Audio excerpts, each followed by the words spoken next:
पंडित बलराम से उनकी पत्नी माया काफ़ी समय से एक हार की मांग कर रही थी। हर बार पंडित जी उनकी बातों को टाल देते थे। वो कभी अपनी पत्नी से यह नहीं कह पाते थे कि उनके पास हार खरीदने के लिए पैसे नहीं हैं। वो हमेशा कहते, घर में हार रखने से चोरी हो जाता है। ऊपर से हमेशा चोरी हार के दाम को बढ़ाकर ही बोलता है। इन गहनों को खरीदने से किसी तरह का फ़ायदा नहीं होता है। बस कुछ देर के लिए सजने संवरने के लिए काम आने वाले हार से इतनी मुसीबत आती है तो सोचो इसे खरीदना बेकार ही है ना। पंडित की पत्नी काफ़ी भोली थी। वो हमेशा अपने पति की इन बातों में आ जाती थी। लेकिन दूसरी महिलाओं के पास गहने देखकर उसके मन में होता था कि काश मेरे पास भी ऐसे जेवर होते। वैसे पंडित जी थोड़ी मेहनत करते तो अपनी पत्नी के लिए हार खरीद सकते थे, लेकिन उन्हें सिर्फ भोजन करना और आराम करना ही पसंद था। वो अपने आलस्य के कारण पत्नी की चार बातों को सुनना भी बुरा नहीं मानते थे। एक दिन बच्चों को पढ़ाकर पंडित जी घर लौटे तो देखा कि उनकी पत्नी के गले में वही हार है जिसकी मांग वो लंबे समय से कर रही थी। हार देखते ही उन्होंने पूछा, अरे इतना सुंदर हार तुम्हारे गले में कैसे आया? पत्नी ने जवाब में कहा कि ये पड़ोस में रहने वाली महिला का है। मैं उससे मिलने गई थी आज। उसने जब मुझे ये हार दिखाया तो मैं इसे पहन कर आ गई ताकि तुम इसे देख लो। मुझे बस ऐसा ही एक हार चाहिए। पंडित जी बोले, पगली, तुम किसी दूसरे का इतना महंगा हार लेकर आ गई हो। अगर चोरी हो गया तो यह बनवाना ही पड़ेगा और बदनामी होगी जो ऊपर से वो अलग। पंडित की पत्नी कुछ सुनने को तैयार नहीं थी। उसने बताया कि 20 तोले का हार है और मुझे भी बिल्कुल ऐसा ही जेवर चाहिए। पत्नी की जिद सुनकर पंडित को घबराहट होने लगी।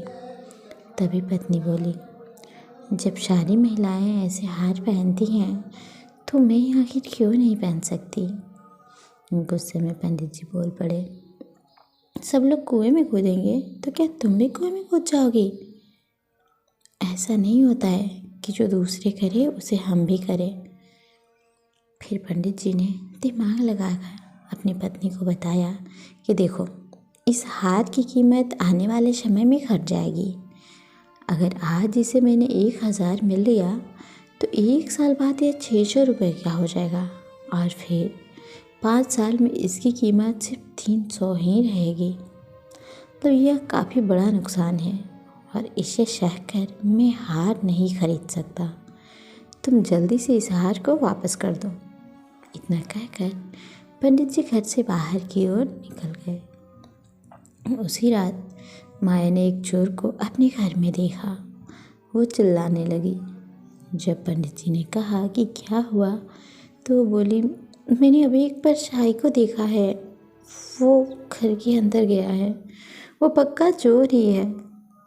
पंडित जी ने जल्दी से अपनी छड़ी और लालटेन पत्नी से मांगी। पत्नी ने कहा कि मैं डर के मारे उठ ही नहीं पा रही हूँ।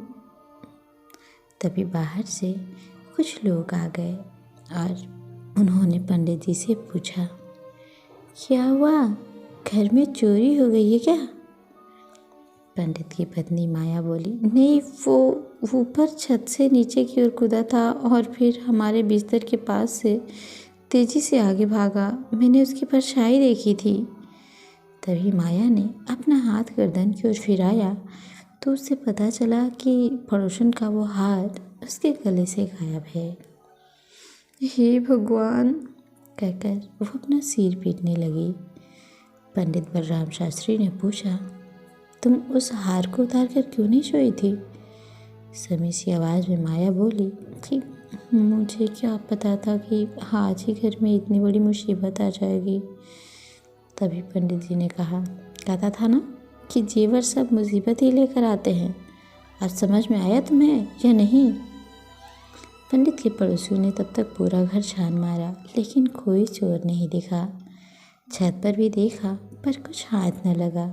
एक पड़ोसी बोला, लगता है किसी जानने वाले ने ही ये काम किया है। दूसरे पड़ोसी ने कहा, देखो, घर के लोगों द्वारा बताए बिना किसी को कुछ पता नहीं चलता। अब हार के अलावा और क्या चोरी हुआ है वो देखना चाहिए। पंडित की पत्नी माया बोली, सब कुछ तो सही ही दिख रहा है। संदूक भी बंद ही है और बर्तन भी सारे घर में ही है। उस चोर को पराए लोगों का सामान ही ले जाना था। मेरा कुछ ले जाता। वह गहना ले गया जिसकी मैं मालकिन ही नहीं थी।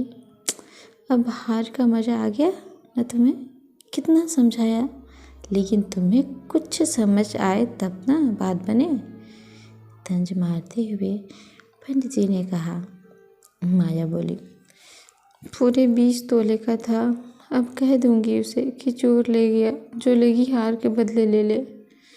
पंडित ने चलाते हुए कहा, तुम्हें बदले में हार ही ना देना पड़ेगा।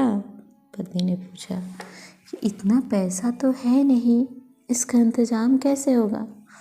पंडित जी बोले, कुछ ना कुछ तो करना ही पड़ेगा, नहीं तो बदनामी होगी।